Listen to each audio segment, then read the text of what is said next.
Ruth Anderson here for a meditation a day. Today, our beautiful guest meditator is Dr. Nancy Tarr Hart. So excited to have her here with us today. She is a true treat and special person to us here at EWN. So Nancy, thank you for being here. Thank you for having me. So today is a big day, at least here in the States. This is the 22nd anniversary of the 9/11.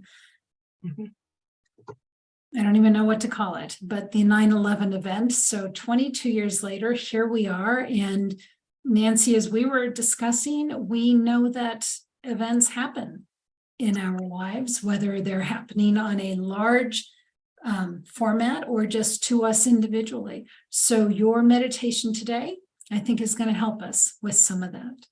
I hope so, because, there's not one of us who at some point in our lives have not been a little bit shaky or a lot shaky when something happens. And it can be something truly life-altering, like finding out about an illness or a dis-ease or, some sort of a relationship issue, maybe a relationship breakup, the loss of someone in your life, the loss of a job.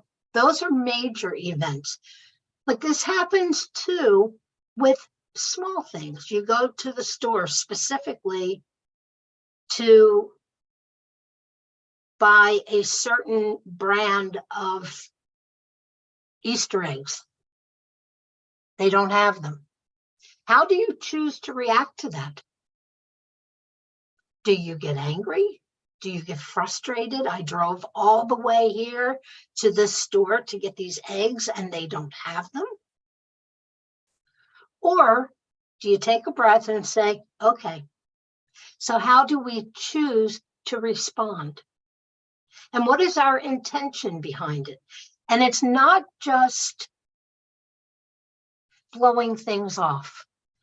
It's not just always looking at the sunny side of the street.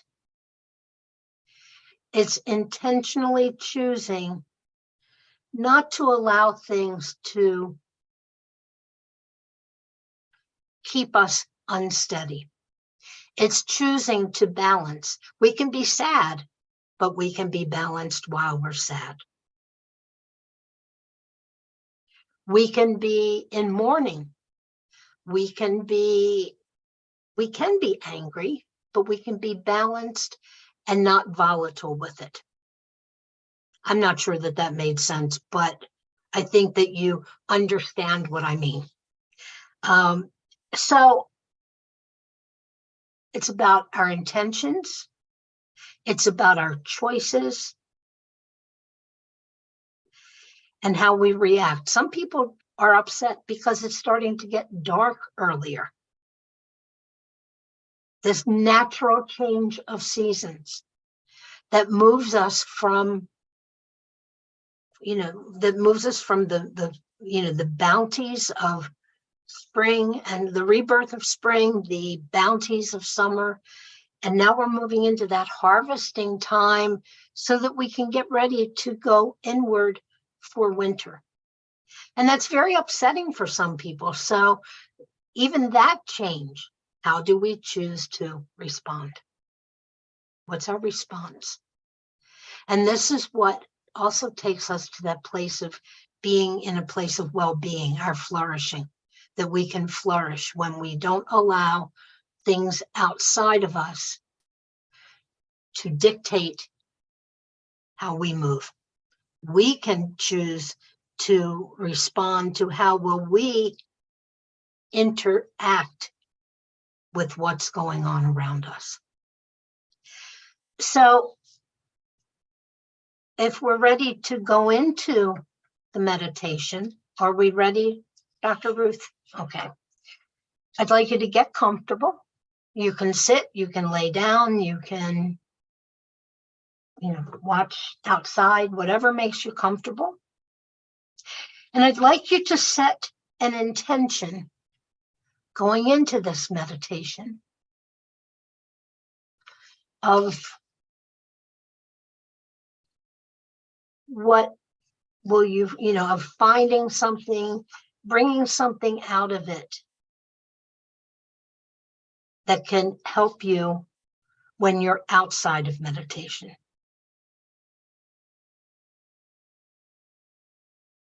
I'd like you to take a deep, slow breath in,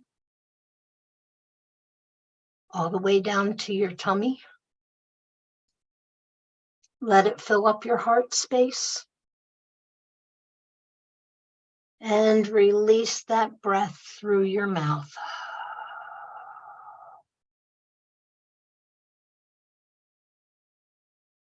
Take another deep breath, slow, in down to your tummy.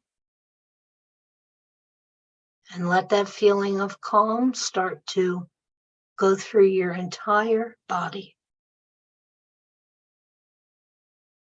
And release through your mouth.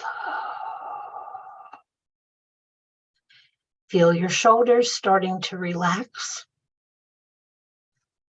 Feel your forehead, your face relax. Drop yourself into that relaxation. Drop your whole self in.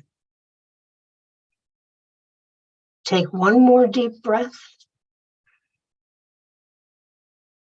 And this time, bring it through your heart.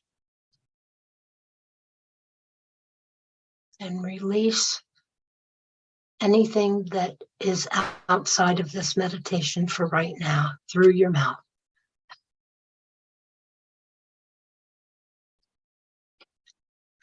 Envision around you the light rose and soft moss green energies of the Divine Mother Mary. Those energies are surrounding you. Notice the ribbon of gold divine light of the Christ consciousness wrapping its way through the Mother's energies. Feel your heart opening as these energies envelop you, wrapping you in love and clarity, and connecting you to your higher self. As you continue to breathe in and out through your heart at your own pace. What change has or will be occurring that you need help negotiating?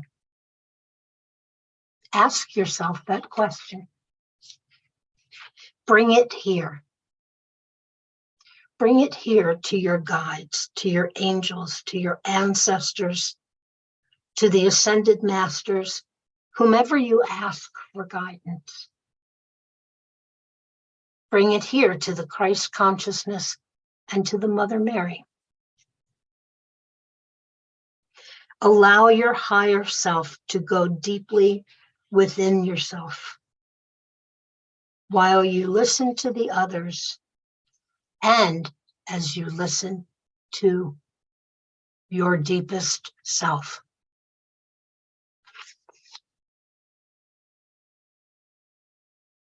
With the intention of planting your spiritual feet firmly on Mother Earth, gather the information and the insights offered to you.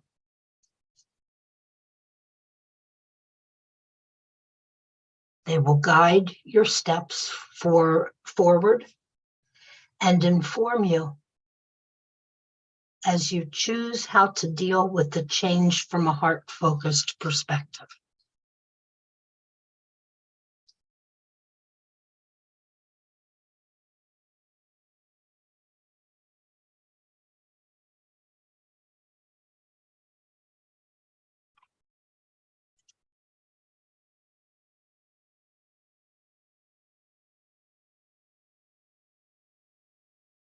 When you feel that you've gathered the information you need, thank all who have offered love and assistance. Know that they are always available and willing to hold you up and help you. And most of all, they are always here to love you and to wrap you in balance, in perspective, and in the love of the divine and the universe.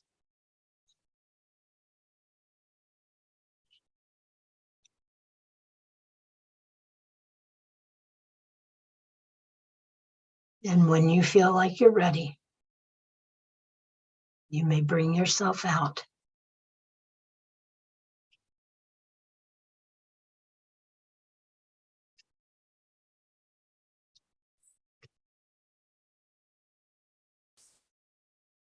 Nancy, it would be lovely to just stay there. That's one of my favorite places, actually. And thank you for that.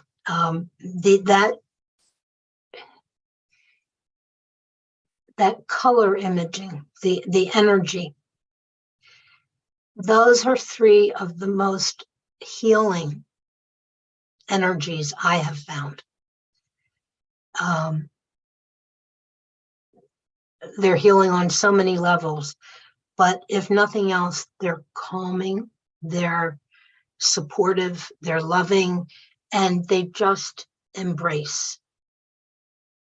And who can go wrong with the Christ consciousness and the Divine Mother Mary? I mean, you know, but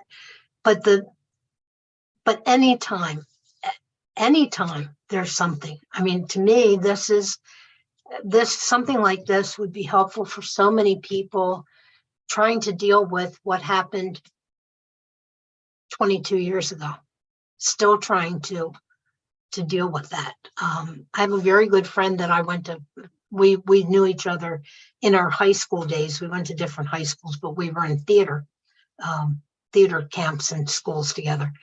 And he wrote on Facebook his story. He called it his story for that day, and how important it was for people to tell their stories so they did not die. And I thought to myself, okay, I get it, but the angst that jumped off that page and the guilt that nothing had happened to him, that he was only inconvenienced, quote, only inconvenienced. And I thought, but you're here to help others to see what happened. How can that be an inconvenience? And you were here to marry a wonderful woman and adopt her children and raise her children. And now you two have grandchildren together. How can that be an inconvenience? And it's how we choose, it's our perspective. But this day tends to throw people back to that very time, that very moment. And so if anybody who's tuned in today feels like that, I would suggest putting yourself in that space again. And you can do it anytime. You can do it if you got really angry at somebody on the road. Don't do it while you're on the road. But when you get home, what did I, why am I still worked up about that? Why, and just ask. And my guess is you will hear, you will get some information that will help you. And if nothing else, you will have spent some lovely time in a wonderful place, being balanced and loved and hugged and healed. So, Nancy, I'm going to ask you to put your doctor hat on for just a moment. I know that you have spoken with so many people about so many different things, but a question just sort of popped into my mind.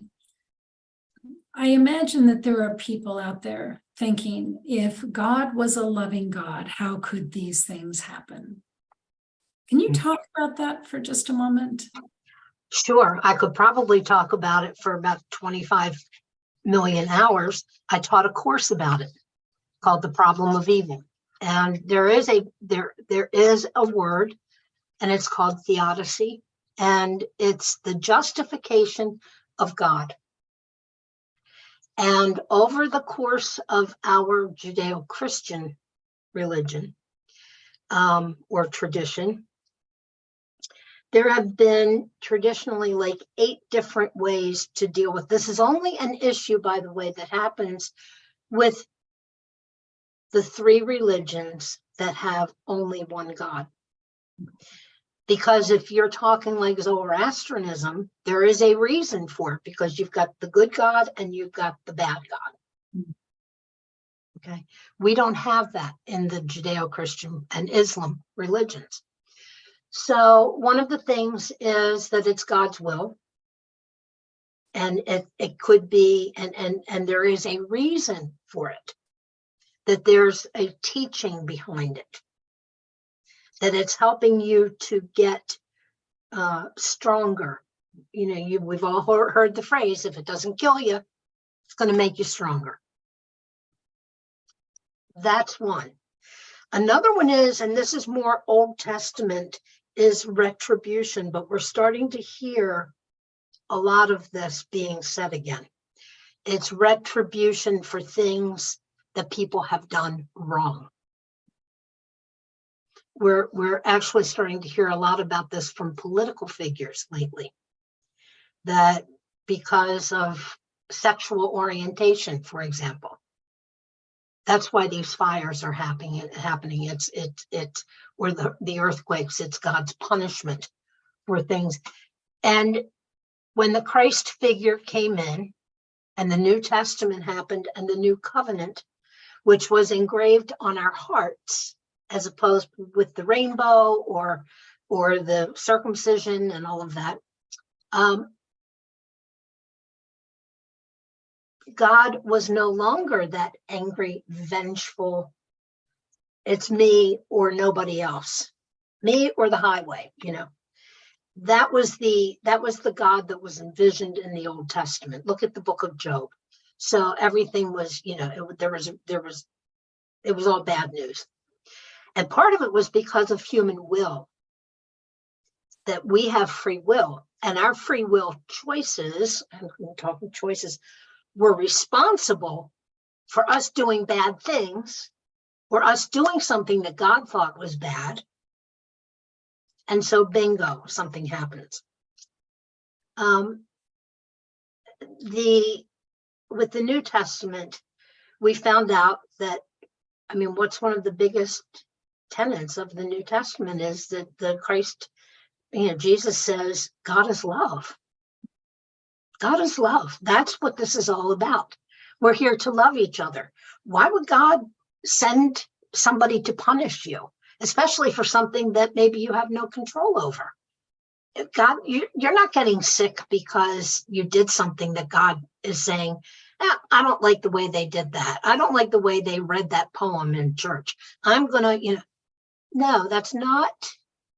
You know, and basically, what our meditation was based on, and what I said, you know, about the choices, that is what has become, since about the 1800s, but you can trace it back to the New Testament.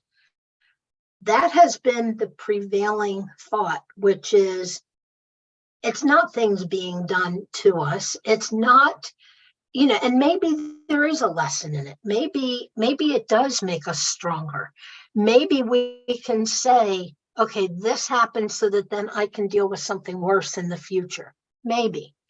But but if you boil that down, what that translates into is, how do we choose to respond?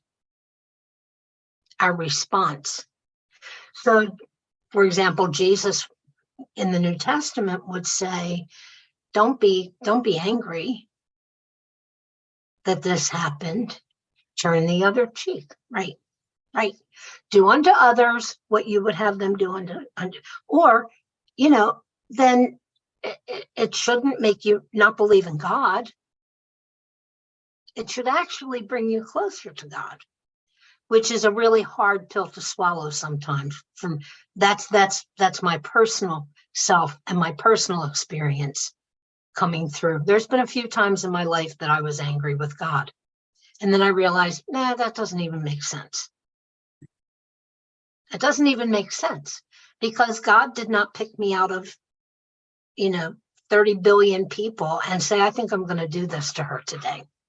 No, that's not what it's about. So, and it actually was the philosopher, of course, I just totally went up on his name. One of the philosophers finally determined that you had natural evil and human-made evil. So that Jacques Rousseau. And Rousseau said, an earthquake, God doesn't make earthquakes, that's the earth. That's science. That's, so he separated that for the first time. And that was like in 17 something. So that's been relatively, now what we have, what scholars are talking about, theologians, is that that the real evil is societal evil. And that is purely human driven and human made. So God is, why does God let it happen? Maybe it happens because, and you probably could have a couple of reasons or a couple of explanations or postulations for this, but maybe God figures that if we made it, it's our mess to clean up. And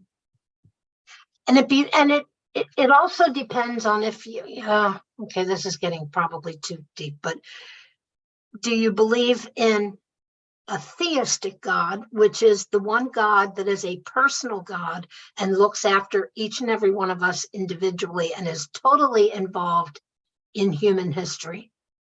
Or from a deist perspective, which says that God is the creator, God created us, but then he sort of steps back and says, there you go. This is up to you now. And that will also color, that's what most of our founding fathers believed in that deist God. Benjamin Franklin, Thomas Jefferson, John Adams, certainly they believed there was a God and a creator. And,